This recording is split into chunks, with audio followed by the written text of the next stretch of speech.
Hello दोस्तों, स्वागत है आप सभी का मेरे YouTube चैनल लक्ष्य बोध के गुरुजी पर।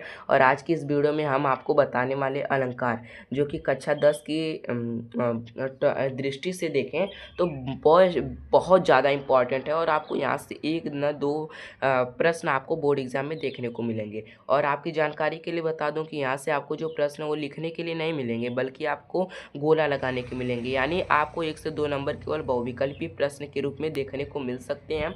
आपको कौन कौन से अलंकार पढ़ना है, बहुत सारे स्कूलों में ये कन्फर्म नहीं है कि बोर्ड एग्ज़ाम की दृष्टि से कौन कौन सा अलंकार इंपॉर्टेंट है। तो मैं आपको सारी चीज़ें डिटेल में बताऊंगा और कौन कौन से पॉइंट्स पर हमें फोकस करना है, इन सब चीज़ों के बारे में बताऊंगा। अगर आप हमारे इस चैनल पर नए हैं तो वीडियो को लाइक कर दीजिएगा और चैनल को सब्सक्राइब करना मत भूलिएगा। चलिए बिना किसी देर के वीडियो की शुरुआत करते हैं।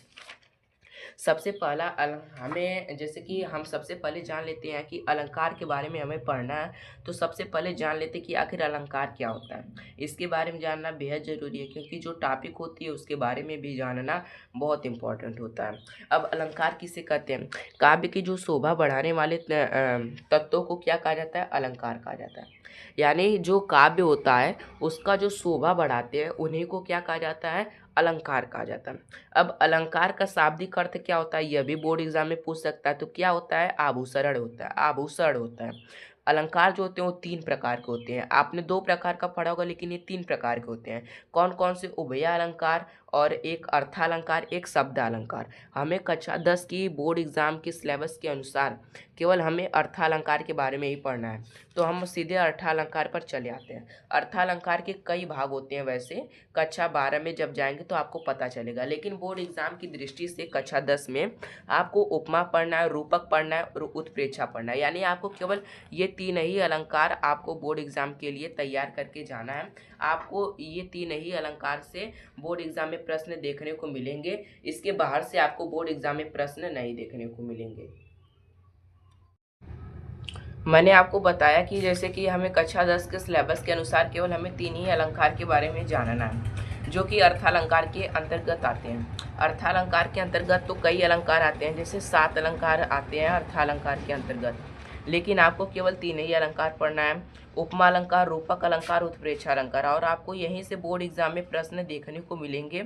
और मैंने भी यही चीज़ों पढ़ा था, और इसके अलावा आपको कहीं और से प्रश्न बोर्ड एग्जाम में देखने को नहीं मिलेंगे। आपको ये पूछ सकता है कि उपमा, रूपक, उत्प्रेक्षा अलंकार किस अलंकार के अंतर्गत आते हैं। तो आपको क्या करना है कि इस पर, जैसे कि ये अर्थालंकार के अंतर्गत आते हैं, इन पर फोकस कर लेना है।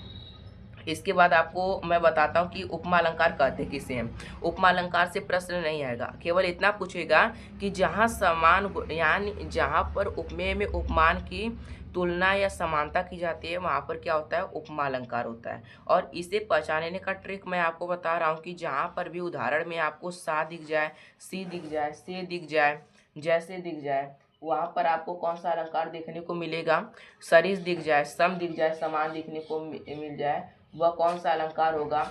वह उपमा अलंकार होगा। यानी आपको ये तीनों अलंकार, तीनों 4 से 5 शब्द जहाँ पर भी देखने को मिल जाए, वह कौन सा अलंकार होगा? उपमा अलंकार होगा। कौन कौन सा? सा, सी, से, जैसे, सरी, सम, समान। यानी जहाँ पर उपमेय में उपमान की तुलना या समानता की जाती है, वहाँ पर उपमा अलंकार होता है। जैसे पीपर, पात, सरिस, मंडोला। यहाँ पर आपको सरिस दिखा ना, इसी प्रकार से आपको सा भी दिख सकता है, सी भी दिख सकता है। जहाँ पर ये 6 से 5 वर्ड दिखे, वहाँ पर उपमा अलंकार हो जाएगा। अब दूसरा है कि रूपक अलंकार। रूपक अलंकार का परिभाषा मैं आपको बता देता हूँ। जहाँ पर उपमेय में उपमान का क्या कह रहे, रूपता स्थापित की जाए, उसे रूपक अलंकार कहते हैं। इसके अलावा इसकी परिभाषा को और तरह से पूछा जाता है। जैसे जहाँ पर उपमेय में उपमान का क्या किया जाए, अभेद रूप क्या किया जाए, आरोप किया जाए। ये चीज़ें आपको नोट करनी है कि जहाँ पर अभेद रूप आरोप किया जाता है, वहाँ पर भी रूपक अलंकार होता है। यानी रूपक अलंकार का जो परिभाषा है वह दो तरीके से पूछा जाता है बोर्ड एग्जाम में।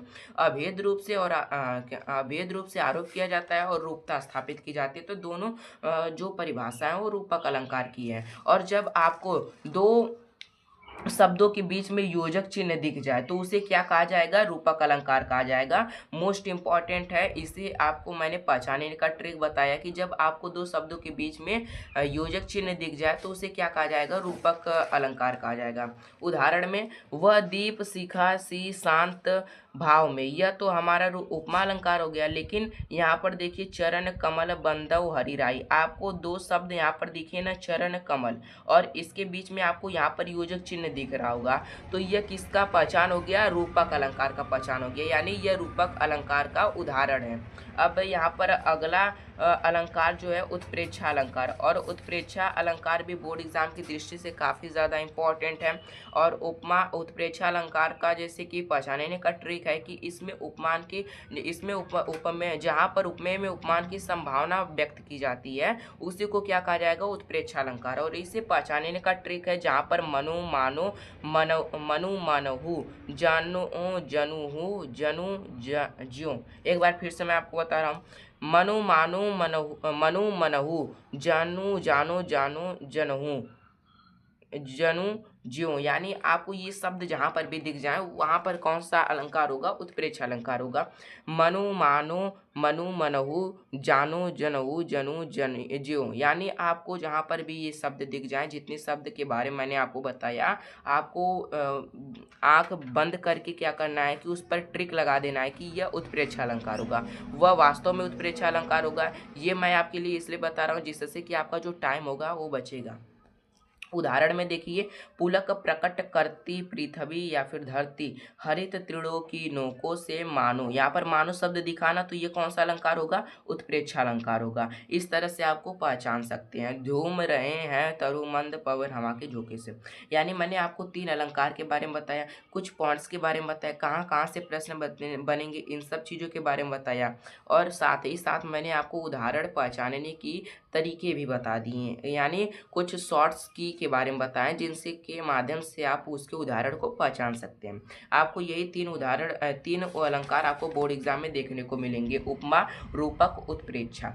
उपमा का जो पहचानने का ट्रिक है सासी से सरिस जैसे, और रूपक का क्या है, रूपक का है दो शब्दों के बीच में योजक चिन्ह है। उत्प्रेक्षा का मनु मानो मनहु जनु जानो जानहु, ये शब्द आपको याद करके जाने या फिर समझ के जाने हैं। और रूपक अलंकार का परिभाषा जहाँ पर रूपता स्थापित की जाती है या फिर अवैध रूप आरोप किया जाता है। उपमा में जहाँ पर उपमेय में उपमान की तुलना या संभावना की तुलना या समानता की जाती है। उत्प्रेक्षा में जहाँ पर संभावना की जाती है, यानी आपको इन पर फोकस करना।